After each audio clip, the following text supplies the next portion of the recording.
Hello everyone, Randy here, and today I thought I'd do a video about the welding rods I have. We're doing some welding in a video there a while back, and somebody commented, "My, a lot of welding rods you have." So I thought we'd go through them and see what's just what I have. I'm not even, to be honest, entirely sure what I all have in here anymore. But this, as far as I know, I think this is my entire collection of welding rods here. And somebody said, "Looks like you got more than the local hardware store." Well, I don't think that's quite possible, because with the exception of these round ones here, everything I think came from the hardware store. So anyway, let's go through them here. Okay, so we'll start with probably some of the smallest ones I believe I have here. This is some 6013. And 6013 here. Mild steel all position, AC or DC, blah, blah, blah.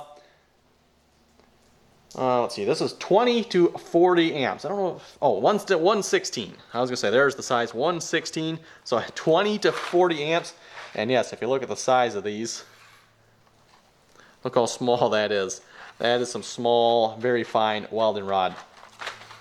Haven't really used those that much, other than maybe burning holes, but it actually does work good for small stuff. Okay, we got, these are kind of my specialty rods. I got a bunch of weird stuff here. I'm not even sure, to be honest. I think that's a hard-coated one. There's a 6011. There's a 220. I don't even know what that is. An 820.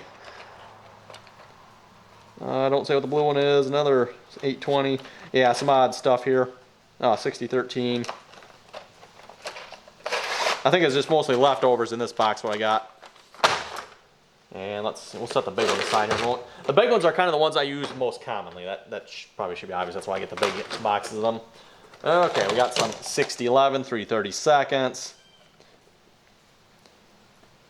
Strong arc force, deep penetration, good for that. And then we'll just go and go through. We got some more 6011, this time 1/8 of an inch. And this is probably 5/32. Actually, just for comparison, let's all look at these here. So 6011, I got kind of the three sizes here: 3/32, 3/32, 1/8, and 5/32. So just a size comparison there.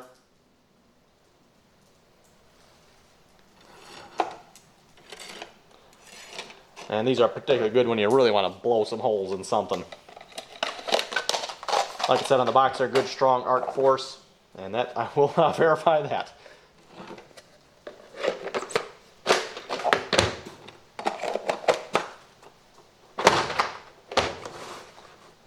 Okay, so that's 6011. Now we'll move on to 7014 here. Another common rod I use quite a bit. 7014. See a little bit different color there. And I believe I got all three sizes in this one as well, unless I'm out. Let's see what's here.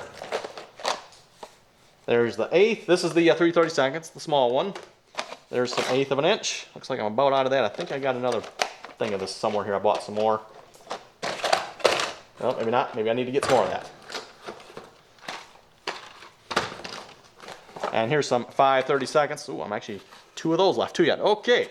So yes, there's all three sizes again of the 7014. We got some more 6013 here. This is the next, I guess this will be the next size up, 3/32.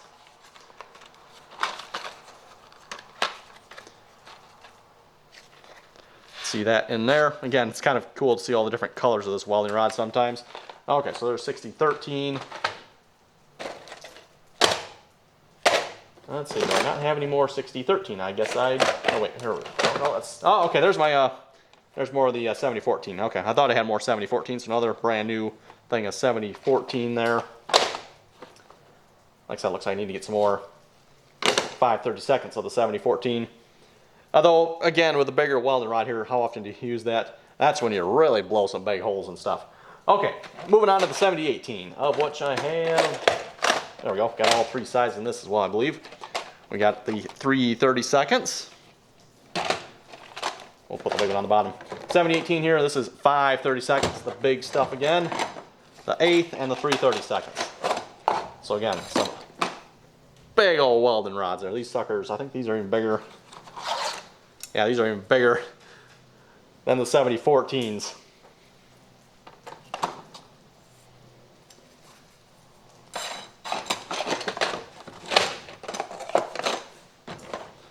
And of course, these kind of go by different names. I call them welding rods. Electrodes is probably the more proper name. So welding electrodes, welding sticks, whatever you want to call them. Okay, now we get into kind of my specialty stuff. I believe all I have left is specialty. Got some stainless. I've actually gone through, I think, 2 packages of these. Oh, you know what? That's probably the blue one. That's probably in here.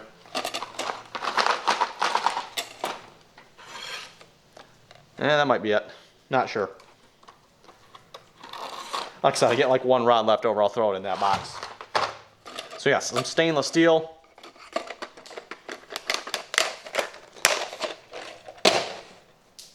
And we got some super coat hard facing. Let's see, is this the really hard stuff? 52 to 58. And then I got super wear. This is the harder stuff. Okay, hard facing super wear. This is the really hard stuff. And yeah, look at the size of these electrodes. Yes. Mamma mia. Those things are huge. I forget what project we used this on again, and we only used 1 of these. I don't remember if I used the super wear or the super coat hard facing again. We welded that onto something. Didn't want it to you know, wear out. Basically, it's super hard. So like you try to grind this stuff, let's just say weld it on where you want it, because you don't want to have to grind it off. Okay, next. I actually got a couple of these here. This is for, let's see, what do we got here? For cast iron. So yeah, okay, this is the stuff for cast iron here. Super die cast. So this is for welding cast iron, which I have done a bit of that. I welded a couple of, let's see, I welded a well casing, as well as a couple of exhaust manifolds. And I've used both this.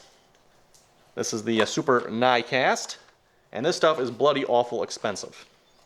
In case you can't see the price tag there, bloody awful expensive.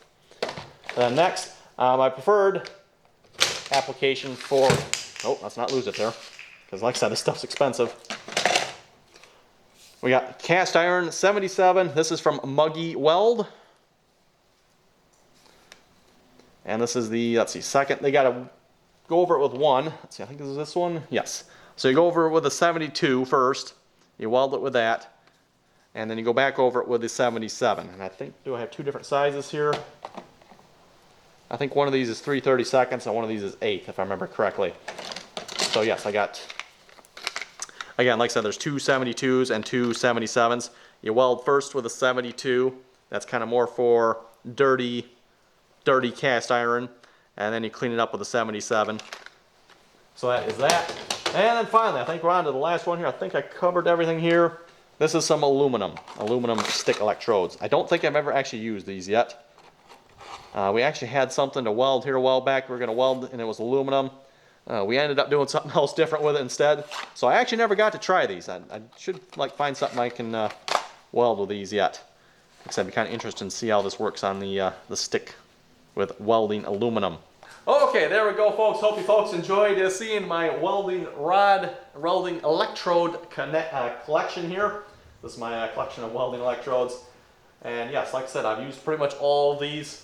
Of course, the most common, like I said, 6011, 7014, and 7018. Those are like the most common. That's why I got, you know, the big boxes of a couple of these.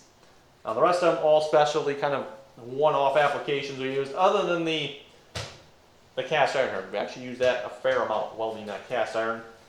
That is something I've done a bit of, and so far I've never had any of my cast iron welds fail. I know that is actually a real problem there when it comes to cast iron welding. That is supposedly very difficult, but so far I haven't had any of the ones I've welded fail. Like I said, I've welded several exhaust manifolds so far, and it's worked great, especially this this Muggy Weld 72 and 77 cast iron welding. I think these are just like a small, don't buy much of this stuff because like I said, it is bloody awful expensive. Of course, DC aluminum, I haven't tried that yet. That's the one thing I do want to try yet. And of course some other specialty stuff. But anyway, hope you folks enjoyed seeing my welding electrode collection here. If you folks have any comments or questions, be sure to leave them below. And as always, thanks for watching, and until next time.